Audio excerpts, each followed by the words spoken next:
देखिए, पप्पू यादव जी ने जो पाप भारत की संसद के प्रांगण में बैठ के किया, उससे ये सिद्ध होता है कि ये सब रावण के खानदानी हैं। और जिस तरह रावण के परिवार में कोई खरदूषण था, मेघनाथ, कुंभकर्ण, तो ये जो पूरी जमात है, ये रावण का कुनबा है। और पप्पू यादव जी ने कुंभकर्ण की भूमिका अदा की है। अब राहुल गांधी जी को ये सोचना है कि वो इस राक्षस मंडली के सरदार बनकर के सनातन को और कितना बदनाम करना चाहते हैं, भगवे को कितना बदनाम करना चाहते हैं, संतों का कितना अपमान करना चाहते हैं। राहुल गांधी जी को, पप्पू यादव जी को अविलंब पूरे सनातन समाज से, पूरे सनातन धर्म से और संत समाज से क्षमा याचना करनी चाहिए।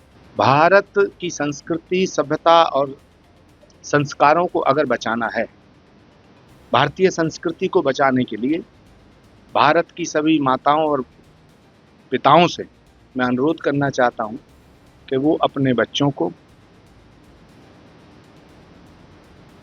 गौतम बुद्ध, महावीर, विवेकानंद, सुभाष चंद्र बोस, चंद्रशेखर आजाद, शहीद आजम भगत सिंह, महर्षि दयानंद, इनके पथ पे चलना सिखाएं। भारत की अगली जो नस्ल है, अगर ये संस्कारों से इसी तरह दूर होती चली गई, क्योंकि विदेशी ताकतों का षड्यंत्र है कि कॉकरोच मूवमेंट के नाम पे इस देश को तोड़ा जाए। कॉकरोच मूवमेंट विदेशी शक्तियों का एक ऐसा षड्यंत्र है जो प्रधानमंत्री नरेंद्र मोदी को टारगेट करके उन्हें बदनाम करना चाहता है। और दुर्भाग्य की बात है कि विदेशी ताकतों के इस षड्यंत्र में leader of the opposition Rahul Gandhi मिले हुए हैं। वामपंथी होना, दक्षिणपंथी होना या मध्यमार्गी होना यह अपराध नहीं है, लेकिन जिस तरह से भारत के प्रधानमंत्री को टारगेट किया गया, जिस तरह से भारत की एकता को टारगेट किया गया, जिस तरह से सनातन को टारगेट किया गया, जिस तरह से हमारे सनातन को गाली देकर के अपमानित करने का प्रयास किया गया, तो निश्चित ही ये विदेशी षड्यंत्र का एक हिस्सा है।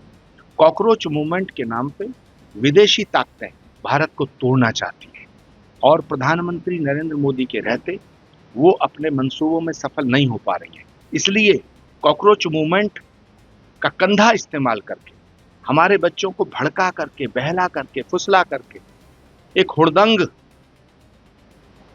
एक ऐसा गुबार क्रिएट किया गया कि जिससे भारत का जो भविष्य है, भारत का जो नौजवान है, वो प्रधानमंत्री का विरोधी है। प्रधानमंत्री को गालियां दिलाई गई, लेकिन प्रधानमंत्री जी ने जिस उदारता का परिचय देते हुए उन्हें क्षमा किया है, उनमें बुद्ध, महावीर और महात्मा गांधी की झलक देखने को मिलती है। इस देश में लोकतंत्र की स्थापना होने के बाद